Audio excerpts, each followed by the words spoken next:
Hi guys, Rosie's taking over here. Hello, it's DylanSchuyler.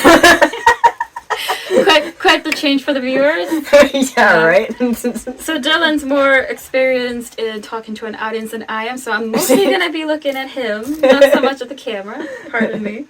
But yeah, we're going to be starting a different interview where I am going to be interviewing Dylan. Alright, so first question, what are your pronouns? He, they, they. Okay. And what is your sexual orientation? Demisapio.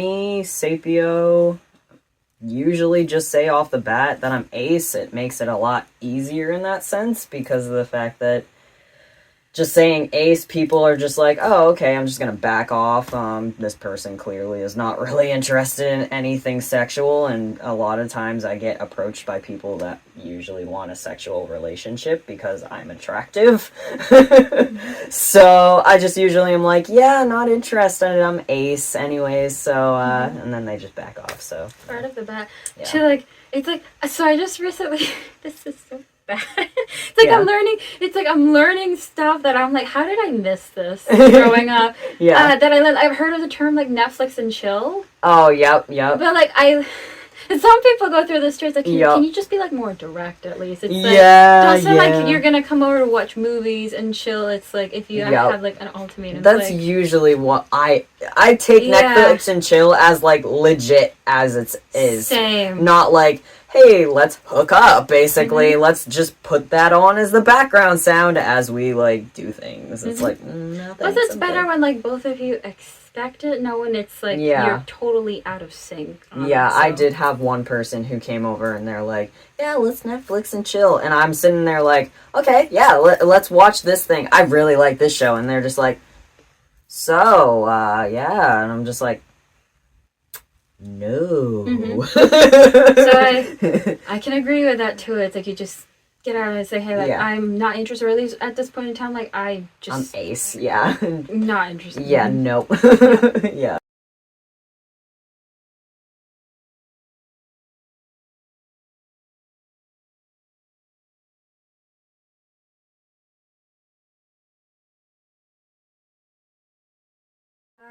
Let's see. When did you learn? When did you first learn about the trans community? So it was probably in high school when I was in a relationship that was not the best for me at the time. He did not let me express myself or be myself. I mean, at that point, I was also still trying to figure out myself, so I guess it gave me the chance to kind of be like watching from a distance and then engage it from afar, but it didn't really give me the chance to be like, okay, other people are questioning their genders, trying to figure out what their name could be. I'm gonna also kind of play into this game of like figuring out who I am, although it's not really a game, so don't take that as a game. But it started in high school and then like kind of progressed from there and went into like a workspace where I met somebody who was actually trans and further along in their journey, so that gave me a better experience. Were you gonna ask about that? Yep. Okay. And then ties into the next question. So the last question was, when did you learn about being trans? Next question is, when did you first start to question if you were trans or not? Again, that would be in high school, but then again, it would be in my first actual job that I had. Mm-hmm. High school, when I was in that relationship, that was not very accepting of who I was. Mm-hmm. I knew I was non-binary the whole entire relationship, pretty much, or at least maybe about 4 months in, and then, like, I was hearing people say non-binary stuff around, and I was like, oh, what's that? And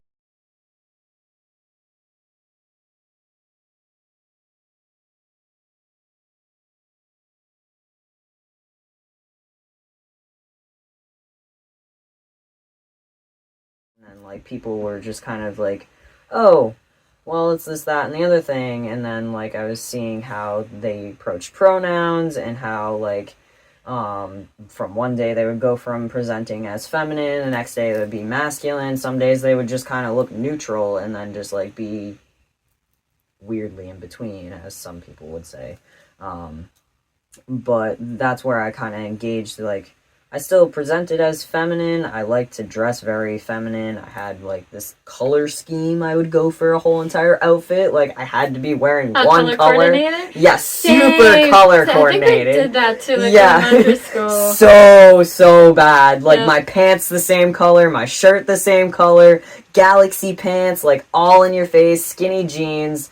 But I also had, like, a phase, like, beforehand, which actually is interesting, where I'd just wear flare jeans, I'd wear a button down and a tank top. And that was, like, me in middle school. And I've kind of made full circle and come back around to that now, where I'm wearing button downs and flare jeans again. And I'm like, maybe I knew myself better in middle school than any other time. And it's just kind of funny. But then it was like, so in this relationship, he was very suppressive and thought of trans people as a disease and, like, not really a mental state that should be, like, looked at as, like, actually stable. He believed that people should be put into a mental hospital and get brain shock therapy kind of thing, which is not good. Ouch, yeah. No, not good. So we can see why it took me a while to figure out who I am, because I was in a relationship with that, and then that ended. Very ugly. Cheated on me even, so yay. But whatever. And then I was in a relationship with his best friend. We all do it at one point, maybe. But yeah, and then we both ended up being trans, and he stopped talking to both of us, and I went to work, and this is before we realized we were both trans, and I met my first fully trans person, who actually was about, like, a couple years into his transition, actually. And his approach to, like, how people misgendered him was very abrasive and very aggressive. He'd get very kind of butthurt by anybody who would see him wrong. I just kind of took that at the time as, like, that's how all trans people act, which is not really appropriate and not really right either. That his own doing, that's his own mental state that he's kind of got to work through. But I kind of took that as, like, that's an example of something I don't want to be, kind of thing. And so now I took on, like, the good aspects of him, like, the positive things of his transition, and then I let go of the not so good, toxic kind of stuff, where if somebody's going to mispronoun me, I'm just gonna kind of be like, okay, and then just walk away. I'm not gonna be like, oh, you're being a fucking dick kind of thing. But, like, yeah.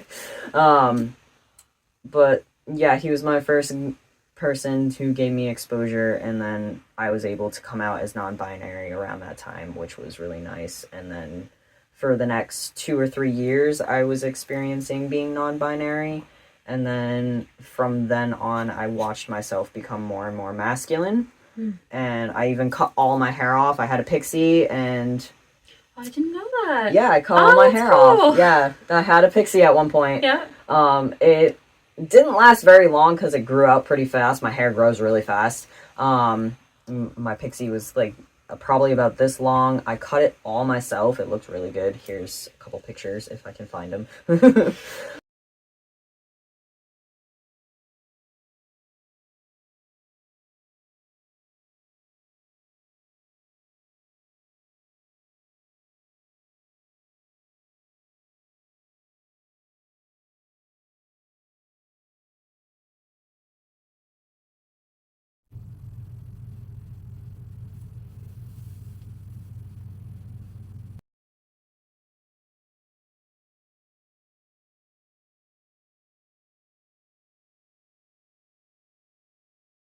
It looked really good. Nice. I was so proud of it. And this was just after I got out of cosmetology school, so I was, like, fresh out of it, and I was, like, using 2 mirrors. I'm sitting there, like, swearing in the mirror. I'm like, get it the right way. It was very frustrating. But it came out so nice, and I was so proud of it.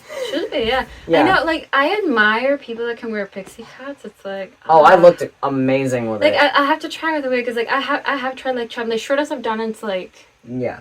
chin length, I think. Yeah. I always forget, because it's just me. I'm just so used to, like, having, like, my long hair, but, like... Yeah. There was a girl I knew in high school, sorry, trailing up a little bit, but, like... You're good. She had, like, the longest hair, and then, like, she chopped it off to, like, a pixie... like, with a little bit of a buzz in it, and oh my gosh, she looked amazing. Aww. And I wish... like, everyone's like, oh, you're, like, glowing, and I'm like, that's amazing! I don't know if I can pull it off, so... yeah. Can't wait, I'm excited for that. Yeah.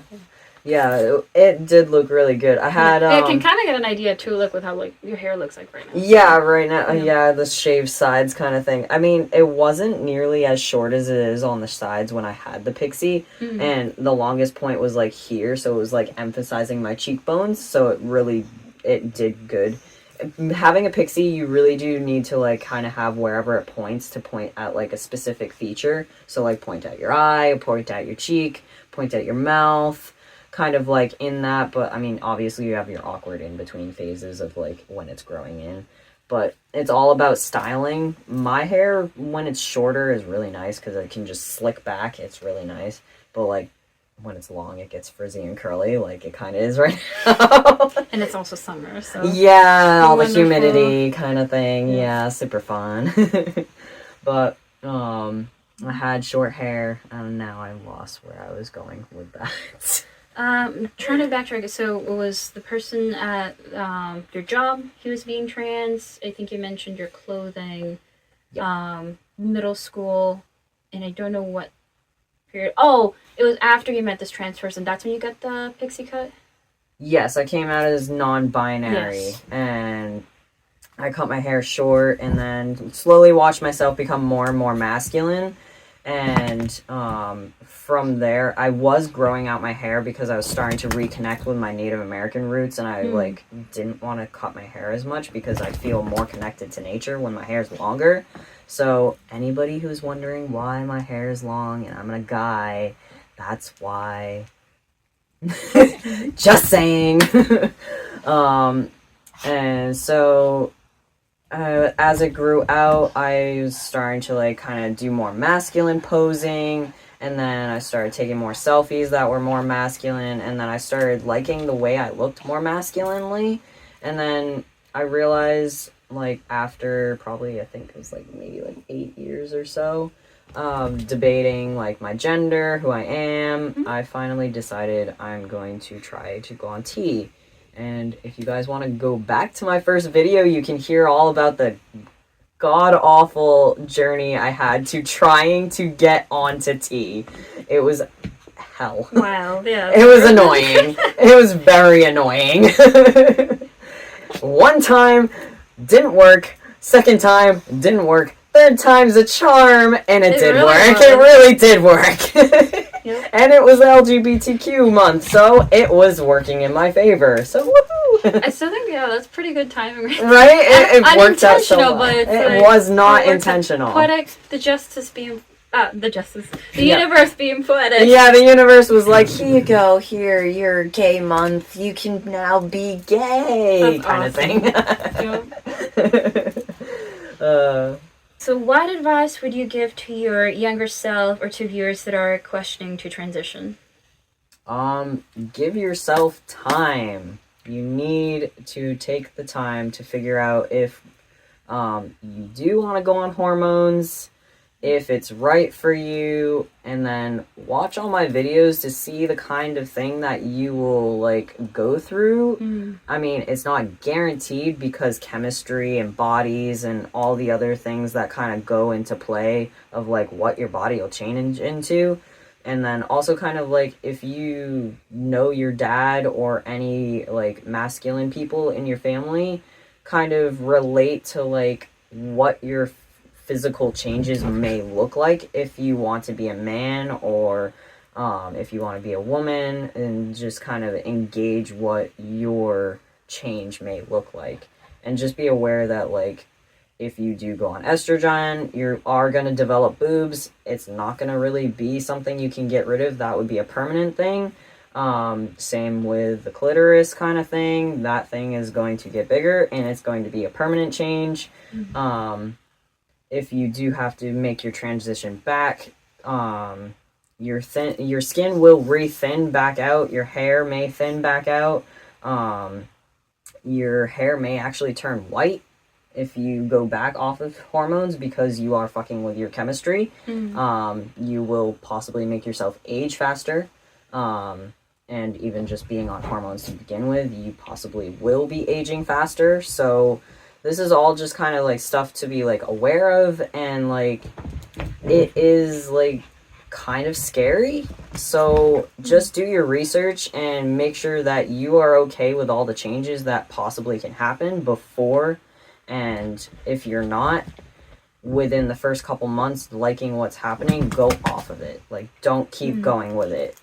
And just listen to your body. If your body says stop, then stop. If you need to like do a month of tea, take a break for a week so you can get your period, see if you're still okay with like being on your hormones or something, then just keep going. But otherwise, like, take breaks if you need to, talk with your doctor kind of thing. Just be thorough, cover all your bases kind of thing. Yeah, and it's very individual. Yeah, it's very individual. My experiences are not going to be the same as you guys. Like, it's going to be different. Yeah. And each person. It's still helpful though. Like, I feel like it's really helped me learn, because you're like the first, again, I know other trans people, but you're the first one like I've really like seen the process with like more firsthand, like with my friends. Like, it was like I had seen him, a whole year went by, and boom, I saw him. Yeah, and it's like a whole new person. Yeah, like if you look at like who you were a year ago to now, like again, it's a nice metamorphosis. But my voice was so much higher too. Yeah, like I was a pipsqueak. When I went back and like listened to the first video, I was like I'm so used to your voice now. My voice sounds so nice now. I love my voice. And again, it's so funny like seeing the changes. Yeah. But I'd say like for them to do their research, and like I feel like it's kind of comforting. Like, I'm not trans, but for me it's like comforting again to see like how thorough you are, and like you're a very thorough person, so you like really explain the changes. Yeah, and I want people to know. Yeah, sometimes TMI, but I find like no, like sometimes the TMI is good because like who else is going to talk to you about that stuff? Like you might not have like an older sister or brother or parent that knows these things. Yeah, so exactly. It's nice. Yeah, I like seeing the LGBTQ community like. And the trans community, especially like sharing it. Yeah. Because for me, it's like it's helped me like not be afraid of it. I guess at one point I was afraid of like not some. It's like it more made me question me. Yeah. Because I also had like a phase where I'm like, am I a woman or non-binary? And that we covered in my video like what that was like for me. So it's nice to like see like that there's like more support out there and more knowledge off it. Yeah. And I mean, it's totally fine if you even make a decision someday. You're like, I am a woman, but sometimes I'm also non-binary. So it's okay to be like gender fluid between like multiple different things. So, like, I'm gender fluid between sometimes even female, but I usually distance myself from that because I still get assumed as that, and that makes me uncomfortable. So most of the time I'm just neutral to like masculine, so it's okay to just be gender fluid through just two of them. You don't need to be gender fluid through all three of them or however many genders you are going to acknowledge kind of thing. I don't know as many as I probably should. Eventually I will know more, but at the moment I still mainly only know three. I know there's way more than three, but bear with me as I learn with you guys.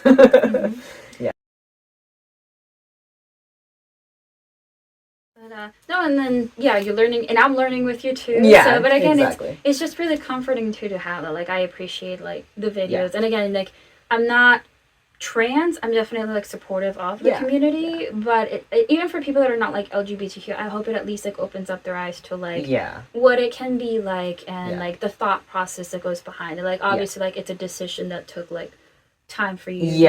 Like as I said, 8 years. Like I started as non-binary, and then slowly over time I was like, I'm trans. I even had one winter where I was like, okay, I'm trans, and then my partner at the time got obsessed with calling me Dylan, and I actually missed hearing my name like as Schuyler when I was like originally Schuyler, and she didn't really want to make the adjustment back to my name as Schuyler because she got used to me being Dylan. And it kind of hurt because it felt like she accepted me more as a man than who I was still kind of connected to as my past. And I was still holding on to this person at the point that person being me. And so then I kind of backtracked and I was like, no, I'm going back to non-binary. So she had to make the adjustment back from going to Dylan to back to Schuyler. And it took her actually a really long time to go back to my original name because she knew me longer as Schuyler than Dylan. And that honestly actually hurt in that moment. And that honestly actually lessened my respect for her, which is a little weird, but yeah, and then eventually we broke up and I had a whole chaotic breakdown of everything, and then I realized, maybe I am actually trans, and then I started the journey of trying to figure out if hormones are for me, and then the two missed trials of getting testosterone, and then the final one of actually getting there. So yeah, I backtracked and I double checked with myself. There's been many times where I even till today, I sit there and I look in the mirror and I'm like, okay, am I still okay with the changes that are going on? Am I still okay with everything that I'm going through? Am I still okay with following through with taking testosterone? Like, I ask myself this question every single week before I take my testosterone. I take like a whole hour beforehand. Yeah, it's a lot very of times. intentional process. Yeah, like you even saw me today. Like, I took my testosterone in front of you, and you saw I take it in my time. I go very slow. Not as much as when I'm on camera and I'm doing it, because I do like try to speed up my process for you guys.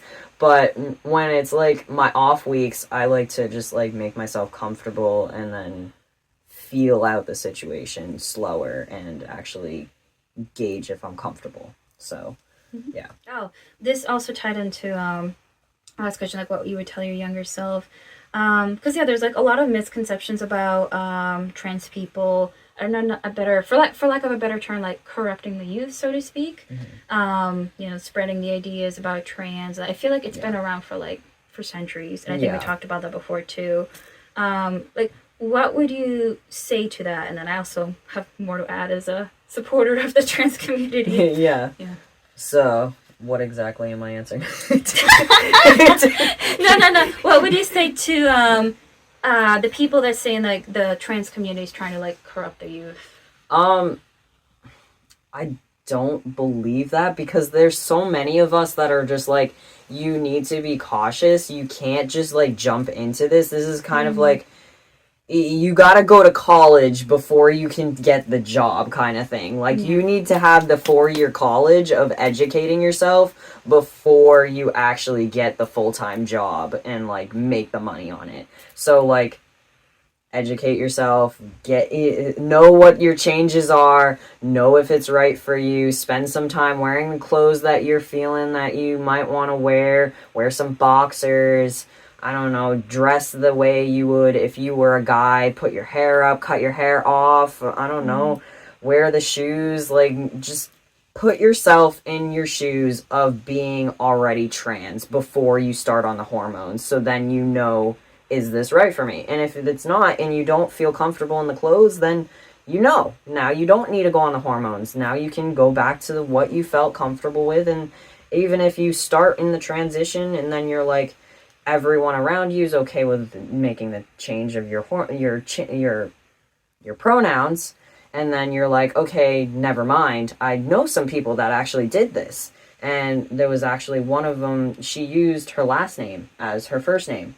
And it was like kind of a very masculine last name. She went by Mac. And her original name was Kira. And she went by Mac. She went by he, him. She wore a binder. She did this for probably about 2 or 3 years. And then she realized, I'm going to get a bunch of tattoos. I'm going to do up my makeup. I'm going to actually dress female. I'm going to let my boobs back out. And now she's rocking being a female. That's totally fine. You guys can make the transition back to being female. Like, once you make your decision to be male, you do not need to stay in that decision. You are welcome to make your decision to go back.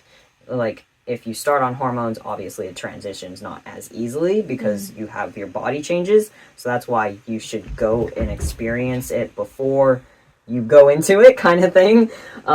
So just take baby steps. Don't fully throw yourself into it. Don't jump off the cliff if everybody else is jumping off the cliff, kind of thing. Yeah. I feel like, so the same message that you're saying, like, I feel like that's what I've gotten from, like, other videos in the trans community, too. Yeah. That's why, like, it's definitely a misconception, like, when I hear the public saying that it's like, oh, they're trying to corrupt the youth, and it's like, no, not really. If anything, it's like, you know, these are people trying to find themselves, that are saying, like, you don't have to follow my steps, but, like, be methodical about it, think about it, really make it as intentional of a journey as possible. I feel like that's, like, what I'm getting from the trans community. Is like, there's more awareness about it now. Than there was before.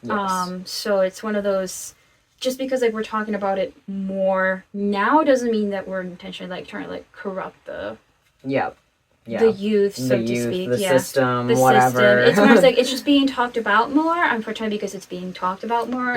There's a lot of room for misconceptions and people misinterpreting messages, where I feel like the general community is saying, like, take your time and you know, like, again, be methodical, do your research, don't rush it, like, really, really, like, get to know yourself and, like, feel like what you're comfortable with. And try to get into the communities as well, and, like, get into knowing as many trans people as you can, because even if you don't end up being trans at the end of all of it, now you've made, like, lifelong friends, and, like, those people have watched you go through your decision process and finding yourself, and now they're gonna, like, support you wholeheartedly through the whole process. And, like, I've never met more supportive people than trans people in, like, my whole life, or even just people in the LGBTQ community, including you.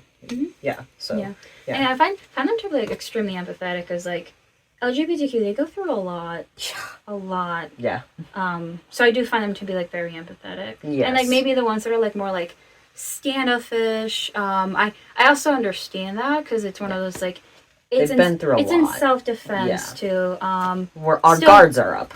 It's still, like, you know, like, tone it down a notch and, like, do some self-assessment, but it's again, it's, like, one of those, like, coming from a place of understanding. It's like, okay, like, this is somebody who has been hurt, has gone through a lot. So. And also don't, like, initially attack people who are attacking you. It's better to just keep the peace and just, like, walk away, unless obviously they are asserting themselves and getting in your personal space. Then, like, call the police or something. 911 is always your best friend in that moment. They should not be invading your personal space. That is not okay. Like, my whole thing is, like, do unto others as you would do to yourself. Exactly. I don't know if I butchered that. No, you said it right. But for me, it's also, like, for anyone to have my respect, you also have to, like, respect me first. But vice versa. For you to respect me, I also have to respect you. So and, like, peace of mind for everybody. Like, as you guys, if you guys are continuing watching, you know that I, like, value your peace of mind. I don't want you guys to be stuck in an argument with somebody who still has a lot of ignorance in this, like, department of like what's going on, or even fear. I feel like a lot of and fear is a lot of it too. So, like, just don't really engage it, because this is a new thing to a lot of people, and like, if they're here, they're trying to educate themselves, and I know that, like, it's scary. I'm also not trying to, like, defend anybody here. Like, it's not okay a lot of the times that people are doing this. Like, you need to be more respectful. I just ask that everybody does respect, kind of thing. So, number one. For sure. Peace and respect. Peace. Let's see. What advice would you give to people coming out to their family?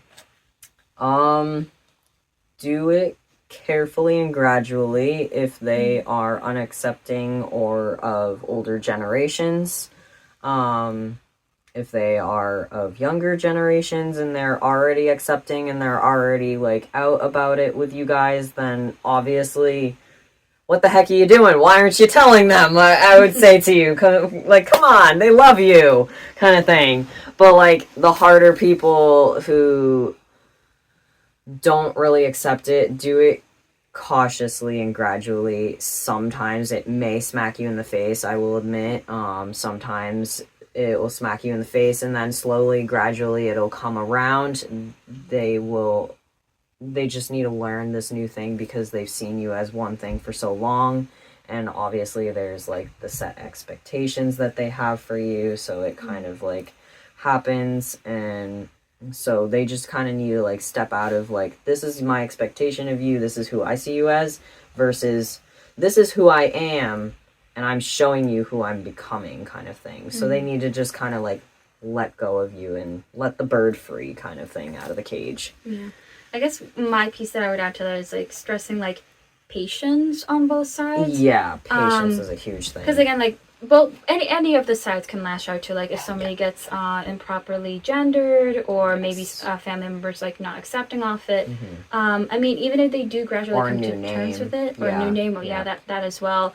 It takes time. Yes. So there has to be patience on both sides. Yes. And I mean, and respect, because again, like there might be people that like would still probably like intentionally call you the wrong name or misgender you, and like at that point, like you would probably just have to have like a really just serious take a step conversation back and take a step back. But other than that, like hopefully, like, you know, ask them for patience, but also be patient with them as well. Yeah, but also analyze the situation and see if it's your safe space, because if this is a person that's not going to like accept you ever, and they're like aggressively against this, that is not a safe space for you to come out. And I would say you are safer in the closet until you are able to get out of that, and then get out of the closet. Like safety first, like maybe like safety remove always yourself first. From that situation, like go live on your own or with roommates that are accepting of it. Exactly. Which is going to be a long healing process to begin with, because you've been suppressed and on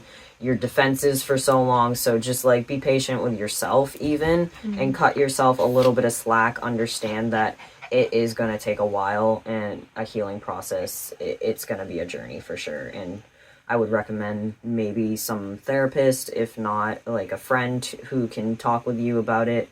Obviously, don't put all your pressure onto just one person, because everybody gets overwhelmed and stressed, and not everybody can always handle all of that. So, yeah. Now I get rid of like taking it gradually too. Yeah, gradually. Bit by bit. Bit by bit, especially gradually. because it's a transition for everybody. Yes, yeah.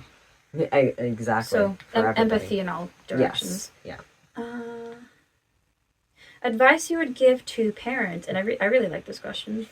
Advice I'd give to parents. Like let's say I was a parent, my child came out as trans to me. Like, what advice would you have to parents? Well, I guess my next question would be, where's your standpoint with the community, and how accepting are you of that? Because if you are pretty accepting of that, then I don't really see too much of a problem. But if you do have a bit of a hard time accepting it to begin with, then I would just say kind of like take a step back and start trying to see your kid as like not a piece of you anymore. I guess it's kind of a weird way of saying that.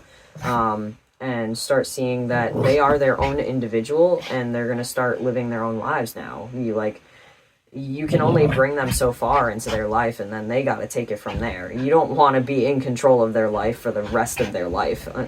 Unless you want to have them living in your basement, and you want to be sitting there having them playing video games or something, and then you're bringing them a sandwich in the middle of the day or something. Like, I don't think that's exactly where every parent wants their kids. So, it's just better off to just kind of like start seeing them for them instead of who you want them to be. So keeping an open mind, like even enough for trans, I guess like one of the best examples I have is like, man, I remember like the disappointment of being a kid. Like I'm like when I become a mother, like I want to make sure I remember. I remember this, because it's like when you're a kid and like you clearly know that like you're pointing out something to your parents, like could be something as easy as like, oh hey, like I saw a butterfly land on that leaf. It's like, there's no such thing. There's no butterflies in this area. It's like, but I saw a butterfly. Yeah. And like they think they're like so into like, you know, I'm the adult. I know better. I know what's right for you. Yeah. And it's the whole mentality. Like we could learn so much from each other. Like that parent and child dynamic. It's like at one point, like, you're teaching them, like, that's your role as a parent so they can survive and thrive in this world. Yeah. But then I feel like it also, your children teach you a lot. Like, I've had so many friends that are like, oh my God, like, when I became a mother, a father, like, my child taught me so much. And, like, it's a symbiotic relationship that continues, like, till you both pass away. Yeah. So it's like keeping an open mind. And it's like, your child being trans, like, could teach you a lot of things too. Yeah. And compassion. Yeah. And, Yeah, I've heard a lot of people actually say that they, once they got to a certain point in their relationship with their parents, they started feeling like they were the parent, which I think is a very interesting take. I've been there also myself with not just one parent, both of my parents, and it's interesting because I find them like venting to me about a lot of things, and I'm actually giving them guidance sometimes, and I mean, they can only go so far. They're also human, and we all get to a certain age where we start not just seeing our parent as like this godly figure of like, oh my God, they gave me life, they're the only thing in the world that's the best thing ever. You start humanizing them and being like, oh wow, my parent is actually a human too. So it's like, not just they need to humanize you, but you also need to humanize them. So it's a process, for sure. So it's a full circle. Yes, definitely. Like, they start going to you for advice. Yeah, you start feeling like you're system. The parent. Yeah, like you're the parent. Like when your parents are going to you for advice. When you mentioned that, it's like, well, there also comes a point where, yes, it'll always be parent-child, but like you're each other's support system. So where you went to them for advice, they'll go to you for advice too. And exactly. I've seen it too, where kind of like your grandparents, like they'll start relying on you for how to navigate in an ever-changing world. Yeah. So yeah, and that'll be us one day. Like, I hope my kids will also hold my hand and be very, very patient as I try to learn whatever technology comes in. So, if we're not all eaten by robots by that point. AI just be like, oh look, humans, we can eat them. We're the batteries now. Hello, Matrix. Feels like it sometimes. Wasn't there some theory that said that a Matrix is a real thing now? Yes, yeah. Ooh, and aliens are real. We're having a good world going on here, guys. Never know. But like, again, that's a crazy talk. I mean, like the things that our grandparents saw growing up, and I can only imagine the things we're gonna see. Oh my gosh. Our kids are gonna hear it. Can only imagine. Wait till we witness it, and we're like, well, that's not what I envisioned. Yeah. All right. Like, what advice do you have for viewers that would like, that have come out to their parents or would like to come out to their parents, but they might face negativity? I mean, in that situation, usually there is one parent that's a little bit more like closer with you, I find. I mean, there is the occasion where both parents are pretty stern and very well communicated between the two of them, and neither one of them are very okay to talk to. I'll start with the one that you have one of them that's a little bit more accepting. Obviously, come out to the one that's a little bit more accepting that you're more comfortable with. Kind of gauge that, see what their opinion on like talking with the other parent would be, and then if they say they'll keep it between them and you, then that possibly sets the stage for not really going to the other parent. And I guess at that point, just kind of gauge it, see if it's like worth actually going to the other parent, and if you want to risk that kind of relationship being like torn apart. But obviously the parent that you're more closer with will probably have your back at the end of the day, and they'll probably just like try to talk to the other parent and be like, look, it's still our kid, you gotta love them at the end of it, kind of thing, and like you just gotta move on and let them be who they want to be, kind of thing. If you have two parents that are pretty stern, that is a really tough situation to be in. I probably would say stay in the closet if they're like stern enough, and like where you feel like afraid. Like, trust your judgment. It's like, obviously everyone's situation is so different. So like trust your judgment. You know your parents best. Like, I'd say like your safety is a priority. Where you might not come out while you're living with those individuals, but like maybe like after you've moved out and which I didn't even know like too much about like being trans because like my parents had such a high expectation for me getting married, having kids, following the atypical life kind of thing. So like I thought that was all there was for me in my life, and I never thought about having anything else. So I moved out, and then I started being like, this is not it for me. So then I started questioning like everything pretty much. And then I was like, am I trans kind of thing? And then that got the ball rolling. And then I was able to start doing that. I mean, I could have done that when I was living with my parents. I did a little bit because I came out as non-binary while I was there. But fully trans, I don't know if I would have been able to do fully trans. I probably would have been able to come out to my mom, but my dad I was never comfortable with when I was living with him. But that was also just like our broken relationship. Like it's gotten a lot better now since like I've come out, and like we talk regularly. Obviously my mom's passed away by now, but we have formed a better relationship. And I mean, in some ways that's kind of good because my mom passed away, because we never would have formed that relationship. But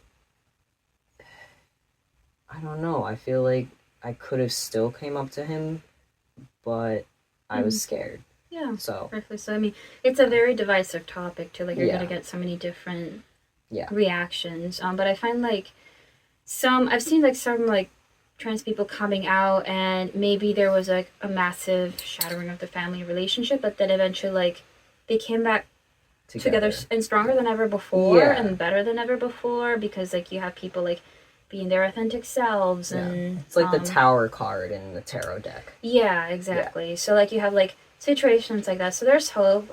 There might be some situations where like I come from a very broken family, so where maybe there is no fixing inside, because I know some people, family to them is everything. So it is like especially like my ex, like family was everything. Like if God forbid like you weren't accepted, like it was the end of the world. But I will say it's like coming from somebody like who has escaped her family system because of the abuse that I had grown up in, is just rely on your friends, relying on your loved ones that are still around you, and don't get it's painful if you face rejection from people that you love, but just focus on you, focus on your mental health, focus on your growth, the metamorphosis that you're going through, and I guess don't deny your emotions, like embrace it. Like if you're sad, if you're angry, like go to a safe space when you can let out those emotions. Again, safe space, because like you don't want to be angry around people that you love and care about. So go to a space where you can let it all out. You don't want to like hold it all in. It's not healthy for you. But you're allowed to feel how you feel, especially like if it's family not being accepting of you, having like worst case reactions. You're allowed to feel your hurt and the full range of emotions that you're going through. And family isn't always just blood. Family can be like your own community, or like friends that you've created in your chosen own sense. Family. Chosen family. Like it doesn't have to be blood. There's so many people that I know who have created their families, and none of them are related. And, I mean, a couple of them might be like married, or like consider like some of them like, oh, you're my mom in the family kind of thing, but they're not actually their mom. They're just like their adopted mom or something like that kind of thing.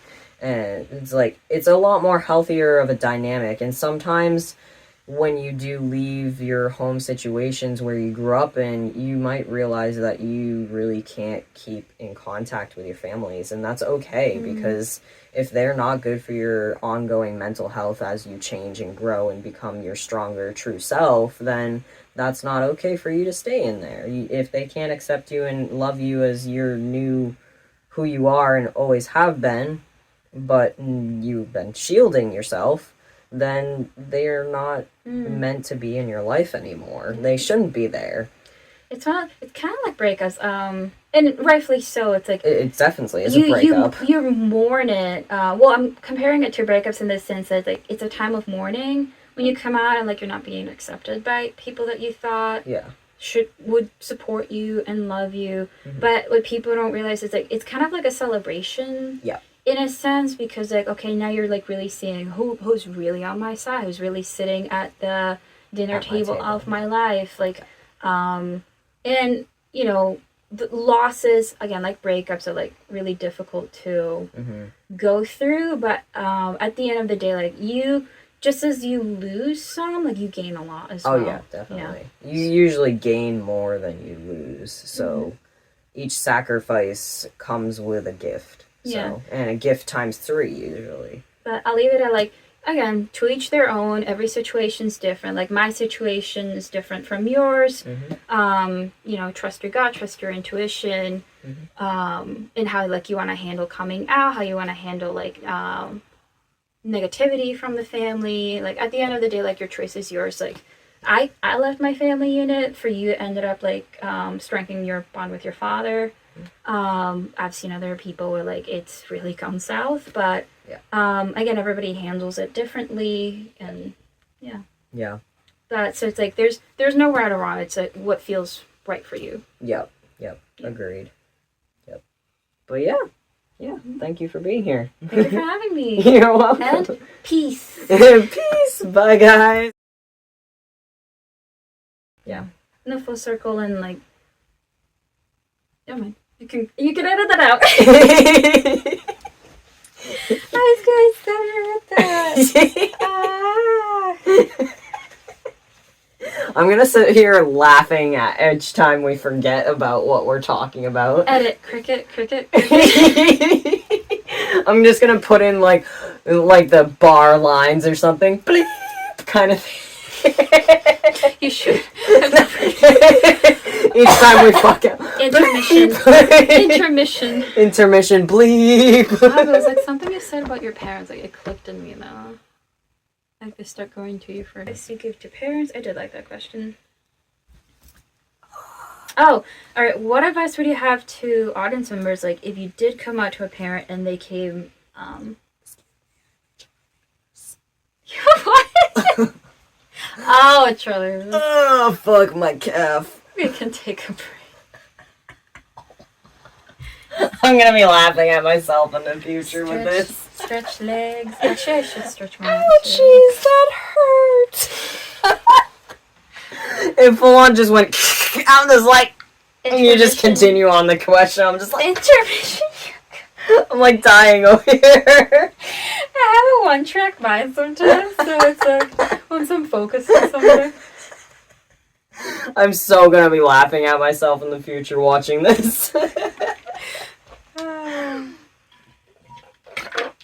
Well, there goes my water. That's too funny though, how I like just get I'm just like, I'm sorry, one track mind. You're good.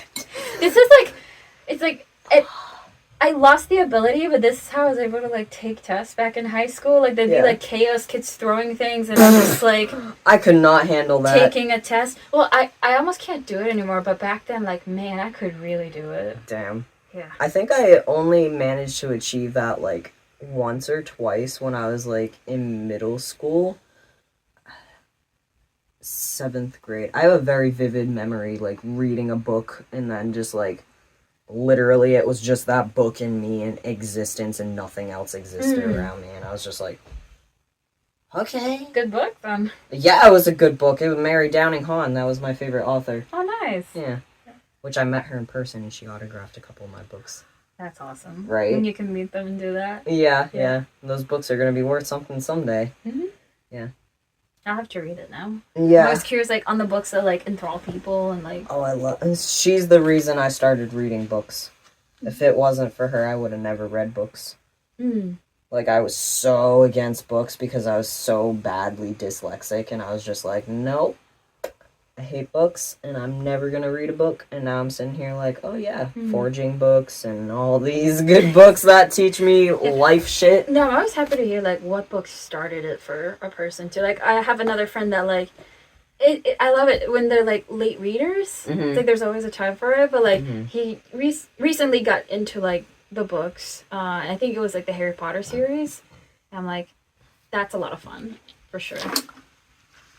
I've always been so intimidated by the Harry Potter series. Well, also, I kind of have a vendetta. I have them, but I haven't started it. So that's fair. Yeah. I mean, have you heard about J.K. Rowling? Sadly, yes. A lot of my friends are also like heartbroken. And it's one of those like, especially when you're like a figure that big, it's like.